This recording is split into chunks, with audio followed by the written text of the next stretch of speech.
जय गोगा जी की दोस्तों, आज की हमारी कहानी का नाम है काश। राधा, जल्दी करो, देर हो रही है मुझे, ना जाने क्या करती रहती हो, तुम्हारा तो काम ही खत्म नहीं होता। संदीप ने आवाज लगाई तो राधा जल्दी जल्दी लंच बॉक्स पैक कर किचन से लगभग दौड़ती हुई बाहर आई। सॉरी संदीप, आज सुबह नींद ही नहीं खुली, जल्दी थोड़ा लेट हो गई। तुम्हारा तो रोज का है, संदीप ने गुस्से में जवाब दिया और ऑफिस जाने के लिए निकल गया। राधा बुझे मन से वही खड़ी संदीप को जाते हुए देखती रही। काश संदीप एक बार ऑफिस जाते हुए मुड़कर देख ले, लेकिन ऐसा हुआ नहीं। राधा अपने मन को समझाते हुए अंदर आ गई और बच्चों के स्कूल जाने की तैयारियों में लग गई। बच्चों के जाने के बाद वह घर की साफ सफाई और बाकी के काम करती थी।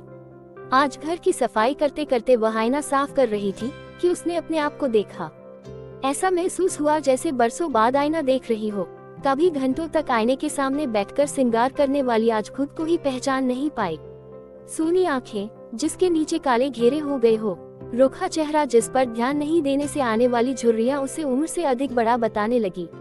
उसके सुंदर घने काले लंबे बाल जिससे कभी राधा को इतना प्यार था कि उसे घंटों संवारा करती और किसी को छूने नहीं देती, आज उनका इस तरह से बेतरतीब बंधा जूड़ा देखकर बहुत तकलीफ हुई। आज अपने आप को आईने में देखकर ऐसा महसूस हुआ कि जिसके लिए मैंने अपने आप को मिटा दिया उसकी नजर में मेरी कोई अहमियत ही नहीं है। राधा का मन अतीत के उन गलियारों में भटकने लगा जिसमें राधा की हंसी, खिलखिलाहट, सहेलियों के साथ गप्पे मारना, उनके साथ घूमना, अपने पसंद के सारे काम करना जिसका उसे मन करता था। उसका सुंदर रूप जिसे देखकर दादी हमेशा कहती, तू तो चांद का टुकड़ा है लाडो, तुझे जो विवाह कर ले जाएगा वह बड़ा ही सौभाग्यशाली होगा। पढ़ लिख कर हमेशा अपना एक नाम, एक वजूद बनाने की चाह न जाने कब और कहां खो गई इन जिम्मेदारियों के बीच। आज उसे ऐसा लग रहा था कि जैसे सुधा तो कब की मर चुकी है, ये तो सिर्फ एक चलती फिरती जिंदा लाश है। सब कुछ होकर भी कुछ ना होने का कांटा सा चुभने लगा। तभी फोन की कर्कश ध्वनि राधा को वर्तमान में ले आई। उसने फोन में देखा संदीप की फोटो उसमें चमक रही थी। सुंदर मुस्कान के साथ उसने उठा लिया और जैसे ही हेलो कहा, उधर से आवाज आई, इतनी देर क्यों लगाती हो फोन उठाने में राधा, क्या कर रही थी? जी वो, अच्छा सुनो, शाम को मेरे कुछ फ्रेंड आने वाले हैं तो उनके लिए भी डिनर बना लेना, और मैंने कुछ सामान भेजा है उसे ले लेना, ठीक है? इतना कहकर संदीप ने फोन काट दिया। राधा कुछ देर फोन को देखती रही, फिर तैयारियों में लग गई। बच्चों को जल्दी डिनर कराकर उसने रूम में भेज दिया और खुद भी तैयार होने चली गई। तैयार होकर जैसे ही आई कि बाकी के सारे काम कर लूं, तभी दरवाजे की घंटी बजी। देखा तो संदीप थे। राधा को देखते ही बोले, तुम कहीं जा रही हो क्या? राधा, नहीं तो आपने कहा था कि मेहमान आने वाले हैं डिनर के लिए, इसलिए चेंज कर लिया। तुम्हें उनके साथ बैठना तो है नहीं, फिर यह सब करने की क्या जरूरत थी? संदीप कहते हुए रूम में चला गया। राधा समझ ही नहीं पाई कि क्या कहे।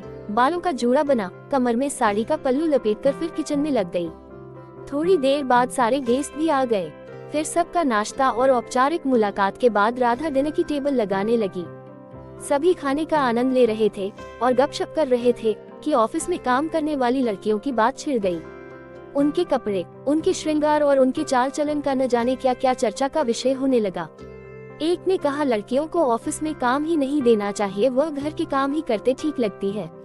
तभी संदीप ने कहा, सही कह रहे हो, उन्हें जितना बांध कर रखो उतना ही समाज सही रहेगा, क्राइम कम होगा। मुझे तो पहले का ही रिवाज ठीक लगता है। घूंघट करके जब औरतें रहती थी, घरों से बाहर नहीं जाती थी, और जब जाती भी थी तो किसी के साथ जाती थी। अब बाहर निकल कर कौन सा तीर मार लेती है। आज भी तो घर का सारा भार हम पुरुष ही उठाते हैं, तो क्या जरूरत है ये सब महिला सशक्तिकरण का नाटक करने का? फिजूल का सबका दिमाग खराब कर रखा है। आज राधा को संदीप के विचारों को सुनकर ऐसा लग रहा था जैसे किसी ने जिंदा भट्टी में उसे झोंक दिया है। उसके अंदर जैसे ज्वालामुखी फटने लगा। वह अपने आप को रोक नहीं पाई, क्योंकि बात सिर्फ उसके अपमान की नहीं थी, बात समस्त स्त्री जाति के सम्मान की थी। बड़े सुंदर विचार है तुम्हारे संदीप, और तुम्हारे इन मित्रों के भी। तुम लोगों को लगता है कि हम औरतें करती क्या है? काश तुम लोग ये समझ पाते कि औरत ईश्वर की सबसे खास रचना है। तुम लोगों को जरा सी चोट लग जाए या एक हड्डी टूट जाए तो इतना चिल्लाते हो। काश वह दर्द महसूस कर पाते जब हम एक बच्चे को जन्म देते हैं, जो 20 हड्डियों के एक साथ टूटने के बराबर दर्द होता है। उस पर यह सुनने को मिलता है कि औलाद पैदा करके कोई महान काम नहीं किया। तुमने कभी उसे घर से निकाल देने की तो कभी उसे तलाक देने की धमकी देते हो। और अगर इससे भी संतुष्टि नहीं मिलती तो उसके माँ बाप को बुलाकर उन्हें जलील करते हो। लोगों को क्या लगता है कि औरत कोई खिलौना है जिसे जब चाहा खेला और तोड़कर फेंक दिया। अकेली औरत को देखकर तुम पुरुष उस पर दानव की तरह टूट पड़ते हो। हम तो ऐसा नहीं करती। अकेले पुरुष को देखकर तुम पुरुष कहीं भी अपनी पैंट खोलकर लघु शंका करने के लिए खड़े हो जाते हो और दोष हम औरतों पर कि हम समाज को दूषित कर रही हैं। अगर यह कह दे कि हमारा तन मन हमारा है, इस पर हमारा पूरा अधिकार है, हम जिसे चाहे दे तो समाज और मर्यादा का उल्लंघन है। सिर्फ औरतें ही विवाह के समय दान में क्यों दी जाती हैं, मर्द क्यों नहीं? क्योंकि मर्दों में दूसरे का घर बसाने की शक्ति ही नहीं है। अपनी कोख से बड़े बड़े वीर, पीर, पैगंबर जनती हैं। फिर भी ये पुरुष समाज कहता है औरत नरक का द्वार है। उसे जन्म से चुप रहना, सहना सिखाया जाता है। जहाँ उसने अपने सम्मान और रक्षा के लिए आवाज उठाए मार दी जाती है। अपने वात्सल्य और छाती से जीवन सींचती है और उसी छाती के कारण तुम जैसे लोगों की गंदी नजरों का शिकार होती है। उसे तार तार कर, अपमानित कर सड़कों पर फेंक देते हो। जिससे प्रेम करती है उस पर आंखें बंद कर विश्वास करती है। यही उसका गुण है, लेकिन तुम जैसे लोग इसी का स्वान रचकर उसे ठगते हो। काश कि तुम लोग समझ सकते कि औरत क्या है। काश औरतों को तुम लोगों की तरह छल करना आता तो आज इस तरह यहाँ बैठकर बातें नहीं बना रहे होते। तुम जैसे खोखले विचारों वाले लोगों के बीच खड़े होने में भी मुझे घुटन हो रही है। कहते हुए राधा लॉन की खुली हवा में सांस लेने चल दी। संदीप और उसके मित्र वही सिर झुकाए शर्म से बैठे रहे। ऐसा लग रहा था जैसे आज उन्हें किसी ने आईना दिखा दिया और वह आईने में अपना चेहरा ही नहीं देख पा रहे हैं।